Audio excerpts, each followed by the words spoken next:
نحمدہ ونصلی علی رسولہ الکریم اما بعد فاعوذ باللہ من الشیطان الرجیم بسم اللہ الرحمن الرحیم وَلَقَدْ كَتَبْنَا فِي الزَّبُورِ مِن بَعْدِ الذِّكْرِ أَنَّ الْأَرْضَ يَرِثُهَا عِبَادِيَ الصَّالِحُونَ إِنَّ فِي هَذَا لَبَلَاغًا لِقَوْمٍ عَابِدِينَ وَمَا أَرْسَلْنَاكَ إِلَّا رَحْمَةً لِلْعَالَمِينَ صدق اللہ العظیم۔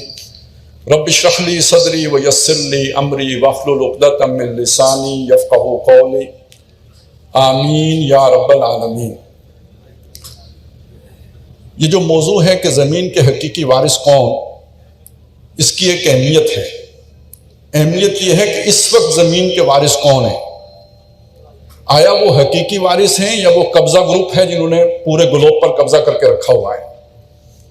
اس تناظر میں ہم قرآن مجید سے یہ بات سمجھنے کی کوشش کر رہے ہیں کہ اللہ کی نظر میں دنیا کے خاتمے سے پہلے کل روح ارضی کے جو وارث ہیں وہ کون لوگ ہیں۔ تو یہ سورہ انبیاء کے آخری رکوع کی آیات ہیں جو میں نے آپ کے سامنے تلاوت کی ہیں، اور ان کا محل و مقام اگر سورہ انبیاء کو سامنے نہ رکھا جائے تو صحیح طرح سے بات سمجھ میں نہیں آتی۔ اس کے شروع میں ایک بحث ہے، اور وہ بحث یہ ہے کہ مشرکین مکہ یہ کہتے ہیں کہ یہ محمد الرسول اللہ صلی اللہ علیہ وسلم ایک عام انسان ہیں، جادوگر ہیں، آپ لوگ افتاتون السحر وانتم تبصرون، دیکھتے بالتے جادو کے پیچھے جاؤ گے۔ مختلف طریقے سے اس کا جواب دیا گیا، اور ایک بات یہ بھی کہی گئی کہ یہ کائنات ہم نے بے مقصد نہیں بنائی ہے، اور یہاں حق اور باطل کی ایک کشمکش ہے، اور کچھ عرصہ باطل غالب آ جاتا ہے مگر ہم باطل کو مغلوب کر دیتے ہیں اور حق کو غالب کر دیتے ہیں۔ یہ ہے بات، اسے نقطے کو سمجھیے۔ اور چونکہ اللہ کی سکیم ہے، اللہ کا منصوبہ ہے، تو اللہ کے وقت کے مطابق ہے۔ ہمارا وقت اور ہماری سکیم چھوٹی سی ہوتی ہے جی، ایک کیریئر بنانا ہے، 15 سال تک جو ہے نا یہ بنیادی تعلیم حاصل کرنی ہے، 10 سال آگے پروفیشنل تعلیم حاصل کرنی ہے، 40 سال کی عمر تک فیصلہ ہو جانا ہے کہ بندہ کامیاب آدمی ہے کہ ناکام آدمی ہے۔ ہمارا جو ٹائم فریم ہے جس میں ہم سوچتے ہیں وہ اس دوران یہ سائیکل ہے ہمارا۔ اللہ تعالیٰ جب سوچتا ہے تو وہ کیسے سوچتا ہے؟ اس کا اپنا ایک دن ہے، وہ 1000 سال کا ہے، 50,000 سال کا ہے، وہ اس کے حساب سے سوچتا ہے۔ چنانچہ یہ بات سورہ حج میں فرمائی گئی کہ یستعجلونک بالعذاب، یہ عذاب جلدی مانگتے ہیں، وَلَن يُخْلِفَ اللَّهُ وَعْدَهُ، اللہ اپنے وعدے کے خلاف ہرگز نہیں کرتا ہے۔ وَإِنَّ يَوْمًا عِندَ رَبِّكَ كَأَلْفِ سَنَةٍ مِّمَّا تَعُدُّونَ، فرق یہ ہے کہ تیرے رب کا ایک دن اس 1000 سال کے برابر ہوتا ہے جو تم گنتے ہو۔ عذاب آئے گا اس کے ٹائم فریم کے مطابق آئے گا، تمہیں وہ دور لگتا ہے تو الگ بات ہے۔ اب اس چیز کو سامنے رکھیں تو ابھی جیسے دوست بتا رہے تھے 400 سال سے ایک دور ہے جو قرآن مجید کی اصطلاح کے مطابق باطل کا دور ہے، فساد کا دور ہے، فتنے کا دور ہے۔ تو جو لوگ جنہوں نے یہی 400 سال کی تاریخ دیکھی اور جدید دنیا جدید دنیا جدید دنیا، تو انہیں نہ اللہ نظر آتا ہے، نہ رسول نظر آتا ہے، نہ حق نظر آتا ہے، انہیں تو اسی دنیا کے اصول نظر آتے ہیں۔ تو قرآن مجید یہاں اس مایوسی کے عالم میں اہل ایمان کو خوشخبری دے رہا ہے کہ یہ باطل پرستی دنیا پر غالب نہیں رہیں گے بلکہ حق پرستوں کا غلبہ ہو کے رہنا ہے۔ اور چونکہ اللہ تعالیٰ نے خوشخبری دی ہے سورہ انبیاء کی آیات میں کہ ہم نے یہ بات زبور میں طے کر دی تھی کہ زمین کے وارث ہمارے نیکوکار بندے بنیں گے، تو آپ کو معلوم ہے کہ اگر ایمان والے متقی لوگ کسی بات پر خوش ہوں تو شیطان تو اس بات پر خوش نہیں ہوتا، اور اگر شیطان نہیں خوش ہوتا تو شیطان کے حواری بھی نہیں خوش ہوتے۔ ان تمسسکم حسنۃ تسؤہم وان تصبکم فتنۃ یفرحوا بہا، اگر تمہیں کوئی اچھائی ملے، خوشخبری ملے، وہ انہیں بری لگتی ہے، اور اگر تمہیں اللہ تعالیٰ کی طرف سے کوئی مشکل پیش آ جائے اس پر وہ اتراتے ہیں، خوش ہوتے ہیں۔ تو شیطانوں اور شیطانوں کے حواریوں کا اہل ایمان کے بارے میں یہ رویہ ہوتا ہے۔ لہذا اس آیت کے حوالے سے بہت سی غلط فہمیاں پیدا کی گئیں کہ اہل ایمان کو یہ محسوس نہ ہو کہ انہیں کوئی خوشخبری دی گئی ہے، طرح طرح کے معنی کیے گئے۔ میں اس وقت ان معنی میں نہیں جاتا، میں آپ کے سامنے اسی سورہ مبارکہ کے حوالے سے ایک جو ہے نا وہ تصریح کہہ لیجیے، وضاحت کہہ لیجیے پیش کرتا ہوں کہ یہاں دو خوشخبری دی کس کو گئی، وارث کس کو بنایا گیا؟ عبادی الصالحون، میرے نیکوکار بندے۔ پہلی بات یہ ہے کہ اللہ تعالیٰ جب عباد کو اپنی طرف براہ راست منسوب کرتا ہے تو یہ اللہ کے خاص بندے مراد ہوتے ہیں. جب عباد کو نکرہ لا کر اپنی طرف منسوب کیا جاتا ہے تو یہ عام ہر کوئی اس میں آ جائے گا. عباد لنا اولی باس شدید، اس میں کافر بھی آ جائیں گے، مشرک بھی آ جائیں گے. لیکن عبادنا جیسے رسولنا، اسی طرح عبادنا یا عباد الرحمن یا عبادی، جب اس طرح کے الفاظ قرآن مجید کا اسلوب یہ ہے تو یہ اللہ کے خاص بندوں کے لیے استعمال ہوتے ہیں، اللہ کے نیک بندوں کے لیے استعمال ہوتے ہیں، اللہ کے فرما بردار اور وفادار بندوں کے لیے استعمال ہوتے ہیں، ہر کسی کے لیے استعمال نہیں ہوتے. ایک بات تو یہ ہو گئی. پھر اس کے ساتھ صالحون کی صفت لگ گئی. تو صالحون کا وہی بگاڑنے والوں نے ایک مطلب یہ نکالا کہ جو سروائیول آف دا فٹسٹ کے اصول پر پورے اترتے ہوں، یعنی بقائے اصلاح، یعنی باقی وہ رہے گا جو سب سے زیادہ فٹ ہوگا. تو جو دنیا میں فزیکل اسٹرانگ ہوں گے، جو میٹیریلسٹک اعتبار سے زیادہ جو ہے نا طاقتور ہوں گے، ان کی بات ہو رہی ہے. تو قرآن مجید کی یہ صورت بتا رہی ہے کہ صالحون کا مطلب کیا ہے. آپ اسے پڑھیں. وہ یہ بتا رہی ہے کہ یہ جو لوط علیہ السلام تھے یہ میرے نیکوکار بندوں میں سے تھے. وہ بتا رہی ہے جو ابراہیم علیہ السلام تھے یہ میرے نیکوکار بندوں میں سے تھے. وہ تمام انبیاء کا ذکر کرنے کے بعد ایک بات آ رہی ہے، یہ وہ لوگ ہیں، یہ اسماعیل ہیں، یہ ادریس ہیں، یہ ذوالکفل ہیں، یہ وہ ہیں کہ جو یہ پہلے کہا صابرین ہیں، من الصابرین، اور وَأَدْخَلْنَاهُمْ فِي رَحْمَتِنَا إِنَّهُمْ مِنَ الصَّالِحِينَ، ہم نے انہیں اپنی رحمت میں داخل کیا، یہ نیکوکاروں میں سے تھے. تو یہاں اس سورہ مبارکہ میں صالح کا لفظ بار بار آیا ہے اور انبیاء کے لیے آیا ہے کہ یہ نیکوکار لوگ ہیں. تو پہلی بات یہ طے ہو گئی کہ یہ فزیکلی فٹسٹ کی بات نہیں ہو رہی ہے، روحانی طور پر اللہ تعالیٰ کے جو بندے ہیں ان کا ذکر ہو رہا ہے، نیکوکار بندے، متقی بندوں کا ذکر ہو رہا ہے. دوسری بات کیا کہی گئی کہ ان فی ھذا لبلاغا لقوم عابدین، اس میں ایک اعلان ہے، ایک بہت بڑا اعلامیہ ہے، ایک بہت بڑی خبر ہے. کس کے لیے؟ ان لوگوں کے لیے جو عبادت گزار ہیں. یہ عبادت گزار کا بھی یہاں ذکر آ گیا. وَقَانُوا لَنَا عَابِدِينَ، یہ انبیاء کا ذکر کر کے کنکلوڈ اللہ نے اس پر کیا کہ یہ ہمارے عبادت گزار بندے تھے، فرما بردار، ہمارے حکم پر چلنے والے، ہمارے احکام کی پیروی کرنے والے، ہماری اطاعت کرنے والے لوگ تھے یہ.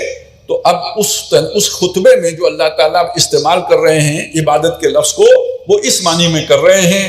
لہٰذا یہاں اسی قوم عابدین کا ذکر ہے، بلکہ بہت لطیف نقطہ ہے. اس میں حضرت ایوب علیہ السلام کا ذکر آتا ہے اسی سورہ مبارکہ میں. اور آپ کو معلوم ہے انہیں جو تکلیف پہنچی تھی، اور جو مسنی ضر، اللہ مجھے تو تکلیف نے آپ پکڑا ہے. تو وہ جو تکلیف تھی اللہ تعالیٰ کہتے ہیں جب اس نے ہم سے مانگا فاستجبنا لہ، ہم نے اس کی پکار پر لبیک کہی. فکشفنا ما بہ من ضر، جس تکلیف میں وہ مبتلا تھے ہم نے وہ کھول دی. اور اس کے بعد آگے جا کے الفاظ آتے ہیں ہم نے اسے وہ رحمت سے اپنے گھر والے بھی دے دیے. اور اس میں نشانی ہے ذکرا للعابدین، یہ اس میں یاد دہانی ہے آپ عبادت گزار لوگوں کے لیے کہ ہم ان کی اس طرح مدد کرتے ہیں. اب اس کو یہاں سے اٹھائیے نا، یہ جو جس طرح مدد کی حضرت ایوب کی علیہ السلام کی، اسی طرح آج ہماری امت محمد الرسول اللہ کے نام لیوا تکلیف میں ہیں یا نہیں ہے، اذیت میں ہیں یا نہیں ہے، اس سے شدید ترین تکالیف سے گزر رہے ہیں یا نہیں گزر رہے ہیں، پکار رہے ہیں اللہ کو یا نہیں پکار رہے ہیں، مانگ رہے ہیں اللہ سے اللہ والے یا نہیں مانگ رہے. اور انہیں اندھیرا نظر آ رہا ہے تو روشنی قرآن دکھا رہا ہے نا، پرواہ مت کرو، اور بھی دورے فلک ہیں ابھی آنے والے، ناز اتنا نہ کریں ہم کو ستانے والے، کیوں پرواہ کرتے ہو، میں تمہارے ساتھ ہوں. یہ میں نے ساری باتیں جو قصص سنائے ہیں اس لیے سنائے ہیں کہ تمہیں یقین آ جائے کہ میں مدد کرتا ہوں، میں پکار پر لبیک کہتا ہوں. میرا خیال ہے 4 یا 5 مرتبہ ہے فاستجبنا لہ فاستجبنا لہم، وہ جنہوں نے ہم سے مانگا ہم نے ان کی پکار پر لبیک کہا. پھر ان کی ایک وصف یہ بھی بیان کیا کہ انہم کانوا یسارعون فی الخیرات، وہ نیکوکاریوں میں ایک دوسرے پر سبقت لے جاتے تھے. وہ یدعوننا رغبا ورہبا، ہمیں پکارتے تھے رغبت سے بھی اور خوف سے بھی، امید سے بھی ڈر سے بھی. تو یہ جو عبادیت صالحون ہیں یہ ہیں کہ جو اللہ سے مانگتے ہیں، اللہ سے جڑتے ہیں، اور اللہ سے سوء ظن نہیں رکھتے کہ وہ مدد نہیں کرے گا، اس سے امید رکھتے ہیں کہ وہ مدد کرے گا. یہ عبادی الصالحون ہیں. ان کے بارے میں اللہ نے خوشخبری دی ہے کہ ان کو اللہ تعالیٰ زمین کا وارث بنائے گا.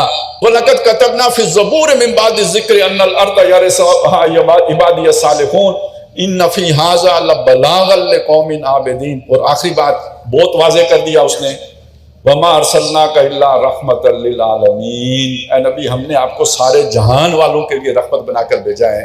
کیا مطلب ہے اس بات کا؟ ایک رحمت وہ ہے جو آخرت میں ظاہر ہوگی. لوگ دوزخ میں گر رہے ہوں گے، محمد الرسول اللہ صلی اللہ علیہ وسلم کے نام لیوا نجات پا رہے ہوں گے. آپ کے پیروکار، آپ کی پیروی کرنے والے، اتباع کرنے والے، ان کو فرشتے جو ہے نا ریسیو کرنے کے لیے آ رہے ہوں گے. ایک وہ ہے. لیکن ایک دنیا میں بھی آپ رحمت بنا کے بھیجے گئے ہیں. انسانیت ظلم و ستم کا شکار ہوگی. ابھی میں نے صرف امت مسلمہ کی بات کی ہے. آپ کیا سمجھیں نوع انسانی آزاد ہے؟ دنیا میں چند شیطانوں نے سارے انسانوں کو غلام بنا کے رکھا ہوا ہے. اور دوسری بات نوٹ کیجئے، جو تھوڑی بہت آزادی دی ہوئی ہے یہ بھی در حقیقت وہ تعلیمات جو محمد رسول اللہ صلی اللہ علیہ وسلم کی تھی، ان کے جو اثرات ویسٹ میں پہنچے تھے، اس کے نتیجے میں مجبوراً یہ تھوڑے بہت حقوق دیے تھے. خوشی سے نہیں دیے تھے، شیطان نے مجبور ہو کے دیے تھے. نہیں تو وہ تو خوش ہوتے ہیں جبر پر، غلام بنانے پر، بیڑیاں ڈالنے پر، جکڑ کر رکھنے پر. جسے آج کل کہتے ہیں فیشزم، وہ بادشاہوں کا ہوتا تھا، اب وہ جبر جو ہے ریاستوں کا ہو گیا ہے. لیکن یہ کہ طریقہ واردات تبدیل کیا گیا ہے. اب انسینٹیو دیا جاتا ہے، اب جو ہے نا خوشکن وہ پیکج دیا جاتا ہے. بنایا غلامی جاتا ہے، چلایا اپنے ہی رستے پہ جاتا ہے. بیڑیاں اور توق بدل گئے ہیں لیکن کام نہیں بدلے ہیں. پہلے مجبور ہو کے انسان غلامی کرتا تھا، اب اپنی خوشی سے کرتا ہے. پہلے برانڈ جو ہے نا اس کے اوپر جو ہے نا لگایا جاتا تھا، داغا جاتا تھا، اب وہ خوشی سے گلے میں ڈالتا ہے میں تو فلاں ملٹی نیشنل کمپنی کا کیا ہوں، ملازم ہوں چلیں. لیکن یہ کہ حقیقت میں کیا ہوں، مجبور ہوں، غلام ہوں اس کا. تو یہ بھی کیوں کیا تھا، یہ انسینٹیو کیوں دیا تھا؟ وہ انسان ذرا کچھ باشعور ہو گیا تھا. جب سے آدم ہوا ہے خود شناس و خود نگر، اس وجہ سے کیا تھا. لیکن اب آپ کدھر جا رہے ہیں؟ ہم یہ جو بدلتی دنیا ہے اس کا مطلب سمجھیں. یہ جو ایک نظام بنایا گیا تھا یہ اب ٹوٹ رہا ہے. یہ میں نہیں کہہ رہا، دنیا کہہ رہی ہے. ایک پاور کے بارے میں کہا جا رہا ہے کہ وہ اب اس کا ڈاؤن فال ہے، ختم ہو رہی ہے. اور ایک اور طاقت ہے جس کے بارے میں یہ کہا جا رہا ہے کہ وہ ایمرجنگ پاور ہے، وہ اب عروج پا رہی ہے، 2030 تک اس کا غلبہ ہوگا. فرق کیا ہے؟ دین کے اعتبار سے دیکھیں گے کوئی فرق نہیں ہے. وہی مادہ پرستی ادھر بھی تھی، وہی مادہ پرستی ادھر بھی ہے. نمبر 2، دنیا کے اعتبار سے بھی دیکھیں گے تو کوئی بڑا فرق نہیں ہے. مادہ پرستی ہی نہیں ہے، وہی سرمایہ داریت ادھر بھی تھی، وہی سرمایہ داریت ادھر بھی ہے. ایک اور اعتبار سے دیکھیں، انسان جو خود بھی ترقی کرتا ہے نا، اس کے بارے میں یہ بات کہی گئی ہے. یہ جو ڈائلیکٹیکل میٹیریلزم کا فلسفہ ہے کہ ایک تھیسس آتا ہے، پھر اس کا اینٹی تھیسس آتا ہے، پھر ان کا ٹکراؤ ہوتا ہے تو ایک بھلائی باقی رہ جاتی ہے، سنتھیسس ہو جاتا ہے، برائی ختم ہو جاتی ہے، دو بھلائیاں جمع ہو کے ایک نئی شے بن جاتی ہے. اور اس کی مثال اسکینڈینیوین کنٹریز کو دی جاتی ہے کہ جیسے ایک کیپٹلسٹک سوسائٹی تھی، مقابلے میں ایک کمیونزم آ گیا، پھر ان کا جو ہے نا وہ دونوں کا جوڑ کر تو وہ نظام بنا جو اسکینڈینیویا میں ریاست ماں جیسی بن گئی. ایک یہ تصور رہا ہے دنیا میں. اب کیا ہونے جا رہا ہے؟ اب پچھلے 2 نظاموں کی برائیاں اگلے نظام میں جمع کی جا رہی ہیں. یہ جو ویسٹرن سسٹم تھا اس کے اندر جو خرابی تھی وہ کیپٹلزم تھا، اور یہ جو کمیونزم تھا اس کے اندر جو خرابی تھی وہ ون پارٹی ڈکٹیٹرشپ تھی، وہی فسطائیت. اب جو نظام بننے جا رہا ہے، سرمایہ دار کو راس آ گیا ہے، سرمایہ دار کو پسند آ گیا ہے، اسے اچھا لگ گیا ہے. یہ جو جسے ہم چائنا ماڈل کہتے ہیں کہ اس میں 2 برائیاں کون سی جمع ہو گئیں، وہ کیپٹلزم جو ویسٹ میں تھا اور کمیونزم کی ون پارٹی ڈکٹیٹرشپ. ان دو کے مرجنگ سے سرمایہ دار کی عیاشی، ترقی. یہ ویسٹ نے اگر چائنا کے لیے سپیس کریٹ کی ہے تو اس لیے کیے ہیں کہ سرمایہ دار کے لیے تو یہ بہت بڑا جو ہے نا ایک بہشت ہے، اس کا جنت ہے یہ جو سسٹم ہے کہ جس کے اندر کماؤ ہی کماؤ اور نقصان کا کوئی خطرہ نہیں، اور حقوق کا کوئی تصور نہیں، کوئی ہڑتال نہیں فیکٹری میں، کوئی مزدوروں کی یونین نہیں، کوئی اپنے حقوق کے لیے جدوجہد نہیں، جو ہلا نہیں تو وہ پار ہوا نہیں۔ کہتے نا جی ذرا سی بات پر سزائے موت، تو یہ سزائے موت کا تصور اگر کہیں ریاست لے کے چل پڑے تو اس کا مطلب اس سے بڑی غلامی کون سی ہوگی؟ اور ایڈ کر لیں کیا ٹیکنالوجی، آرٹیفیشل ٹیکنالوجی پلس اس میں شامل کر لیجئے ڈی این اے انجینئرنگ، ان دو کے ملاپ سے تو اپنی مرضی کا انسان بنایا جا سکتا ہے۔ اب آپ سوچیں یہ منصوبہ اگر کامیاب ہو جاتا ہے تو کیا دنیا میں عدل آئے گا یا ظلم؟ نمبر ایک، جس منصوبے کے تحت اللہ نے کائنات بنائی ہے اس کے لیے کوئی گنجائش باقی رہے گی؟ یہ غلام اللہ کی عبادت کیسے کر سکتے ہیں؟ تو یہ بات اس بنیاد پر میں آپ کے سامنے عرض کر رہا ہوں کہ یہ ناممکن ہے کہ اللہ کے منصوبے کے خلاف کوئی اتنا بڑا منصوبہ کامیاب ہو جائے۔ میں یہ دعویٰ کر سکتا ہوں کہ یہ منصوبہ کامیاب نہیں ہوگا۔ ہوگا کیا کہ جو موجود نظام ہے اس کو گرانے والی ایک طاقت اٹھے گی، وہ اسے گرا دے گی۔ جب وہ اپنا تعمیر کرنا چاہے گی تو ہوگا نہیں، کوئی تیسری پاور آ جائے گی، اور وہ تیسری پاور کون سی ہو سکتی ہے؟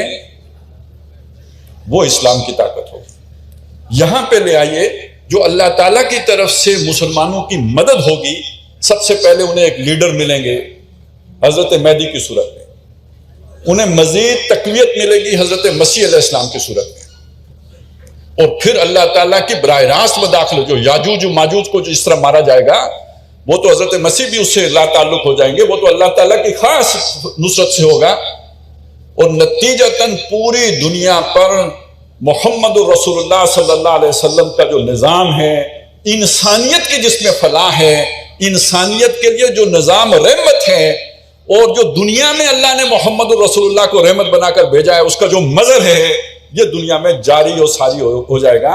اس کی خبریں ہیں کہ جو احادیث میں آئی ہیں، یہ جو مجھ سے پہلے عاصم بھٹی صاحب جو مضمون پیش کر رہے تھے، تو اس میں ایک آپ کے سامنے یہ بات عرض کرنے کی جسارت کر رہا ہوں کہ ڈاکٹر صاحب نے اس مضمون پر نوید خلافت کے عنوان سے کئی خطابات کیے ہوئے، اس میں سب سے پہلے قرآن مجید کے صغرا کبرا سے وہ یہ نتیجہ نکالتے تھے کہ آج دنیا پر اللہ کا نظام غالب ہوگا۔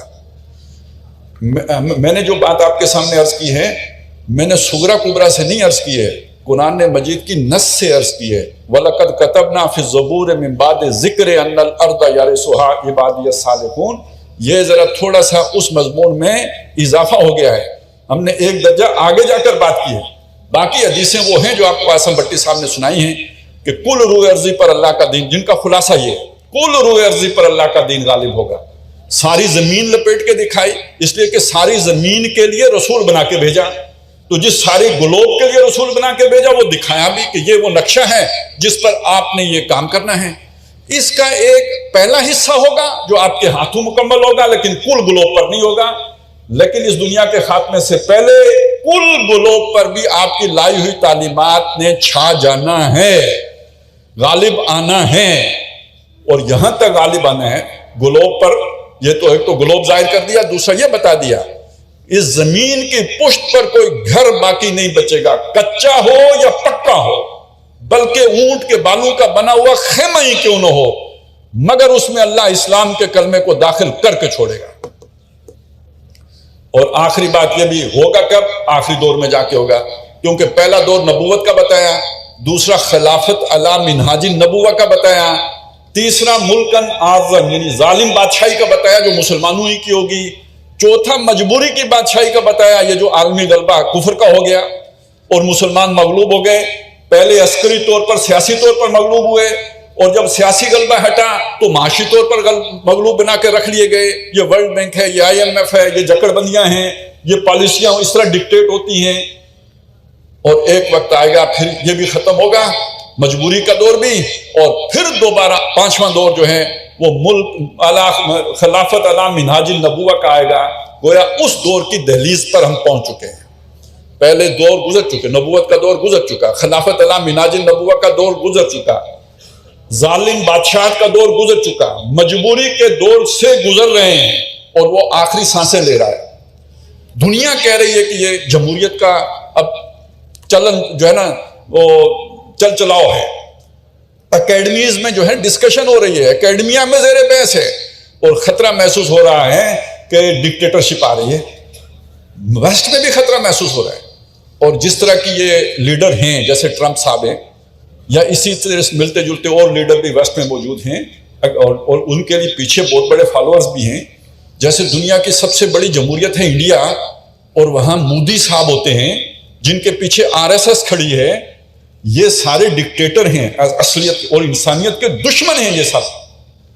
ان کے اندر کوئی انسانی جو ہے نا وہ اوصاف ہی نہیں ہے، بے رحم ظالم ہے۔ آپ کو پتہ ہے مودی کے بارے میں کیا کہا جاتا تھا؟ بچر آف گجرات، کسائی ہے، ظالم۔ امریکہ میں داخلے پر پابندی تھی اس کے، لیکن یہ کہ اسی جیسا جب وہاں پہ آئے گا تو پھر تو جفا بھی لگے گا، 56 انچ کی سینہ دوسرے 56 انچ کے ساتھ ٹکرائے گا، تو یہ جو عام ملیں گے وہ سینہ جو ہے نا وہ خبیث، ہم دوسرے خبیث کے ساتھ تو وہ مل چکے۔